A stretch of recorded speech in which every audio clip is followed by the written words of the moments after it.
Welcome back to What Arty Noobs for General Disturbance. This is the Super Hellcat. It's a Tier 7 American premium turreted tank destroyer. It's located on the north spawn of Malinovka Encounter, and it's under the command of D-Tronics UK of REBRN. Now he's armed with a 90mm gun and only a limited amount of ammunition, only 30 rounds carried, 240 alpha, 167 penetration with standard, and it goes up to 210 with the premium rounds. Now with 15 APCR rounds, that's probably going to cost him. Oh, and he's been shot straight off the bat by that Panzer IV-H. Well, that guy's just thrown away any chance of getting a high caliber, because if you shoot your teammates, that's what happens. And by the way, Wargaming have put team damage back into the game, so although you can't actually do team damage, you certainly can be held responsible for team damage you do. So you can turn blue, and if you turn blue, you can be taken out by your teammates because you're no longer on their team. So do bear that in mind. Jagdpanther, nice shot, 241, high roll. He got 216 on the shot from the Type 64 whilst I was explaining about team damage rules being changed. They were changed in 1.10.1, so if you weren't aware, do be aware in future. Oh, that was a good hit on the turret of the VK3001D Panther prototype, the Daimler version.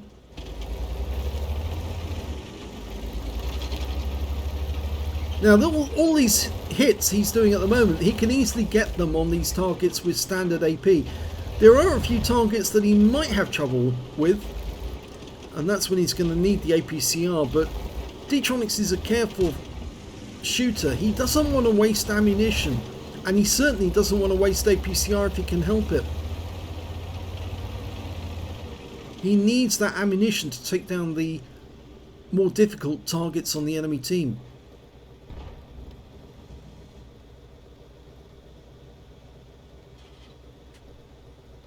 Now, you may have noticed just the other day we did a video where we had one player with two battles in the same tank, the Super Hellcat, and he actually did get very good results even though he lost both of the games. Oh, a shell velocity there. He tried to get it right but didn't, but he's going to go for the budgie, and he gets that, no problem at all. Low roll though. Can he get another one in? Yes! And the guy goes down, so that's nice. Doesn't get the kill, but he gets the damage. Oh, he spotted the Type 58 and he's on, just on the over top of that hill, going over the ridgeline.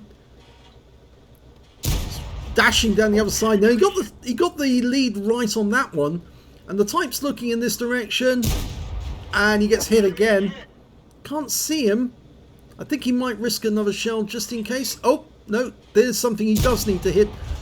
Unfortunately, the shell goes way too high, but the BDR has been stopped, and he will go through the side of that thing. You can get the side. Oh, target's not gone. There's a comet in the water, headed for the cap. He tracked him, or would rather he hit the track. Didn't actually track him, didn't stop him. Lead him. That's it, into the engine bay. Nice shot, 226, low roll. Go for it again. Yes! And he gets the first kill. That was a good shot. Going for the Type, go for the Type. Yes, another one into the engine bay, 278. That's a high roll. Is he a one shot? He is a one shot now. If he shows his face, he could be out the game. It's looking like we're going to win this one. There's only 4 left on the enemy team. They just lost another one. They just lost their VK3601H. Only 4 tanks left. One of them's a Wolverine. He's further up the hill. Looks like he's the last defense. Last ditch defense. A Type T34, which we know is a one-shot, and the Type 58, who's just outside render range at the moment, way in the south, and he's just been killed. So there's only 2 enemy left, a GW Panther and that Type T34, which we know is very low on hit points. No, there's a rock there. You're aiming at a rock. and he can't get that kill, so now he's just got to race in and try and find the GW before they kill him. He's done a lot of damage. Arty's having to go, and the GW's down. So it's all over. Good result there for D-Tronics UK in the Super Hellcat. Let's have a look at the end of battle stats. Well, it was an ace tanker for D-Tronics UK of REBRN in the Super Hellcat. He managed to get a fire effect for doing more damage than the hit points of his own vehicle, a bruiser medal for getting at least 5 critical hits, he got 7, and he got a Confederate medal because he hit more of the enemy than anyone else on his team, at least 6 tanks subsequently taken out by other teammates. And his win rate from the battle was 4,202, which is Super Unicum standard. So let's have a look at team score. 2,423, he didn't qualify for the high caliber. It wasn't 20% of the enemy hit pool in total, but he was the highest damage in the game, and the next highest damage was the T-43, who got a Steel Wolf for 2,273 hit points, followed by the King Tiger captured. Now as for the game, with 1,648 hit points of damage. When it came to kills, it was the T-43. He got 4 kills, 2 kills to the T-37 and that Panzer IV-H that shot at us right at the start of the game. Only 1 kill for D-Tronics UK, but when it came to base XP, he's top of the table again, so he's got top in 2 of the columns. 1,100 base for him, 1,041 for the T-43, and these were the only 2 players who managed to get over 1,000 base, the next highest being the King Tiger captured, who got 744, which is some way down on their scores.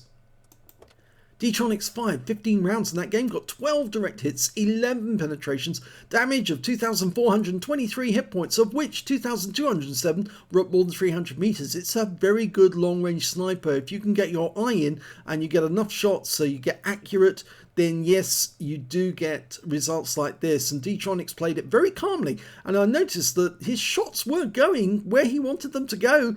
There was only one that was a bad, well, 2 that missed, didn't hit where he wanted them to, but that's only because the targets were moving fast and he didn't give enough lead on the target, or he just hit the tracks instead. He spotted 3 enemy tanks, damaged 8 of the enemy, killed 1, so there's a 7 difference there for the Confederate, and 1,753 hit points of damage assistance. I think that some of that is spotting. 47,951 credits on a premium count and after ammunition resupply, and he was very careful with the ammo indeed. He only used the AP if I remember correctly, so he ended up with 44,126 credits profit. In fact, he would have made a profit on a free-to-play account as well. 1,650 XP, 6,600 for completing the mission events, and 330 for this being a premium vehicle. He took away 8,580 experience points altogether. So the Super Hellcat, it's a tank that they actually give you if you've been in the game for enough time. I think it's about 5 years. You have to be at least 5 years into the game for you to get one of these. But it is a fun tank. It's not quite the same as the M18 Hellcat. You may have seen a difference between the two in the last replay I put up from Silver Schweibel, where he plays the Super Hellcat and gets his 3rd mark of excellence, and the other one in the M18 where he doesn't get his 3rd mark of excellence, but he does still have a very good game in it. If you enjoyed this replay, please give this video a like and do subscribe to our channel, leave a comment down below, let other people know that we exist, because apparently they don't, which is shocking because we have more videos than QB and Jingles put together. And thank you for watching.